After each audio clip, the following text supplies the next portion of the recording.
1 mile, turn left. Sorry, that's not where it is. Okay, folks, we're in the heart of Dixie Valley. If you look far off, I'll slow down. You see all where them trees are? It's where the ghost town is, or at least the historic ranches. A lot of them were destroyed because the military uses for training exercise. They do occasional training, and they don't even really do it anymore. They used to have planes fly over, and they used to do, you know, the dud grenades. But most of it's intact. It's intact. The cemetery's still here. They didn't do no training exercise, so it's not a huge cemetery, but it's big enough to come here. You never know it's here. It looks like a corral from the road. So you really have to have the coordinates if you're going to find this place. And this should be it right here. Yep, there's a cross on the front. There's not many graves. But we're here. Dixie Valley Cemetery. Some people call it Fairview Cemetery. Because Fairview Peak, if you look through the window, that is Fairview Peak. And there's a ghost town below it. And some of the people in Fairview are buried here. Dixie Valley was discovered, well, it was first found in the late 1800s and early 1900s. However, there was an interest in salt, potash, borax, I believe some other minerals. Well, you can see straight ahead, there's the Alpine clan mountains. And then you have the ghost town of Fairview, which is near Fairview Peak. That's a fault zone where one of the worst earthquakes in the U.S. happened. There's very few graves. But mining did begin. You know, it was borax. This is a kind of an ancient seabed. And mining took place. When it wasn't successful, they turned it into ranch land. Now, I've been here once. We've done 2 expeditions. The first one, we did a lot of the ranches. The second one, we're focused on the cemetery and a couple other sites we missed. The schoolhouse was moved to Churchill County. It was constructed in the Beach Mining District in 1929. It was moved from here to West End and Oates Park in Fallon. And in 1961, it was moved to Dixie Valley from Fallon to replace the old school that was built here. So the school, a lot of the children attended school. There was about 51 to 52 families that lived here. And yes, they had large families, a lot of kids. And so there was a school here. It started off in the Beach District, and I don't know what the beach area is, but it was in 1939 when it went from the Beach District to the West End and Oates Park at Fallon, and it was moved here. There was already a school here. And they said it was about a 130-mile round trip because a lot of the kids would go to Fallon at the time. The school was demolished in 1988 by the Navy. The Navy actually demolished most of the buildings and used this as a giant training exercise. There's a geothermal plant in the area. The ground's still very hot in this valley. There is springs and hot springs. I've seen them. But the mining began in 1861, but this wasn't a camp or a town. They just had a few claims. It really wasn't developed. The land was not developed until at least the later 1800s. Because it's abundant. There's marshes, there's springs, there's wetlands. So all that helped for farming, ranching, raising cattle, livestock, and as well as growing some crops. And they did have a post office from 1918 to 1933. But this area, I mean, it's very lush. Most of the ranch sites we went to, Tammy and I found wetlands, springs. Some of the houses were sinking in marshland. A lot of strange things. I'll tell you what was strange.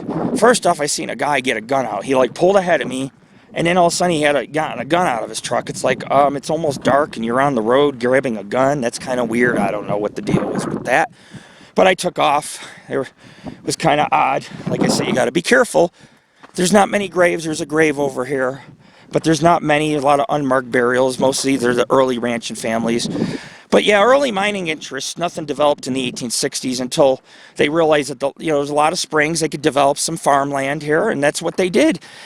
Living in this frontier and on the farm, epidemics, elements, if those didn't kill you, accidents would, and so a lot of children died. So you have children and some of the original ranchers buried here, as this town, pretty much the last few ranchers left this valley probably in the later 1960s, and Eventually in the 80s, the military bought it, and along with, they bought the ghost town of Fairview, which is below the summit near between Fallon and Fairview Peak. And then they didn't really mess with the cemetery, but the ranches they used for training exercises, and about half of the ranches were either destroyed, and that includes the schoolhouse. But the last family is left in the 1960s, and the ones that stayed here their whole lives are buried in this very cemetery you see. You know, and I'm here getting EVPs, because to be honest with you, it's about all I can do. There's hardly any graves. We'll try to find a few to get some photos with, but I think Tammy and I won't be here very long. We're going to go ahead and try to find a farmhouse we can go check out, because that's part of the fun, is exploring. But the cemetery, I told Tammy, I got to come back. I got to come back, because it's, you know, it is part of the town. This is one of the sites that'll never disappear. The military won't touch this place. There's burials here. They're not many. It's been vandalized from what I've read too, so it's kind of sad situation that people would do this. These ranchers fed the miners back in the day, and even provided food for the city of Fallon, because Fallon has a lot of ranches, but in the valleys surrounding it, like Dixie Valley. Here we go. Let's go check out this. Might be a grave site here. It's marked weird, with like a garden stake and a little wood frame and some kind of tin bucket or piping. Look at that. Whoa. Yeah. That's the, look at this. This is a pit to hell. I don't see no end to this, man.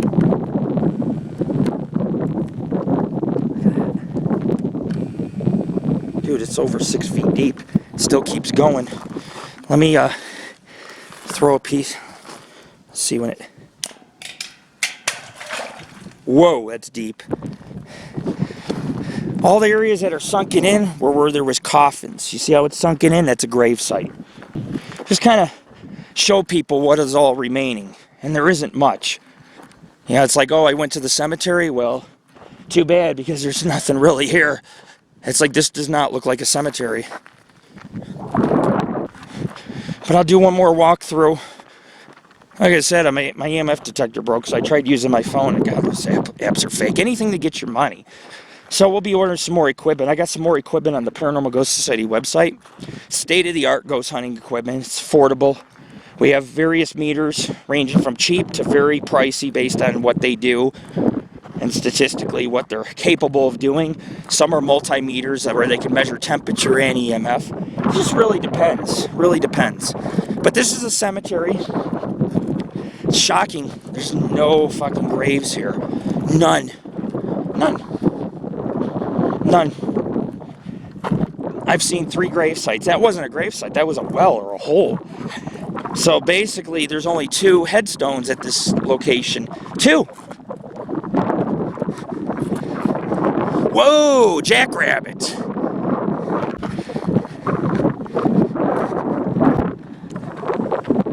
Bunch of jackrabbits, man.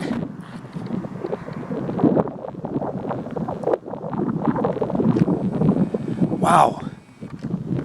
That's fast. Those rabbits, look at it.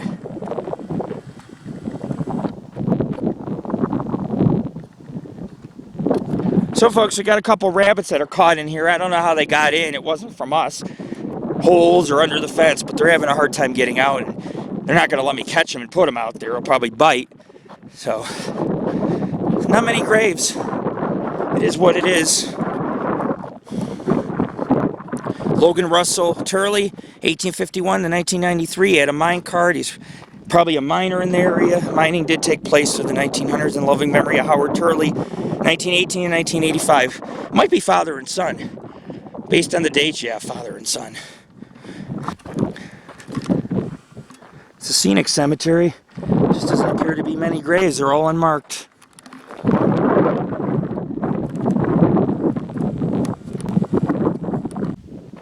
It's a big cemetery, ladies and gentlemen. You know what?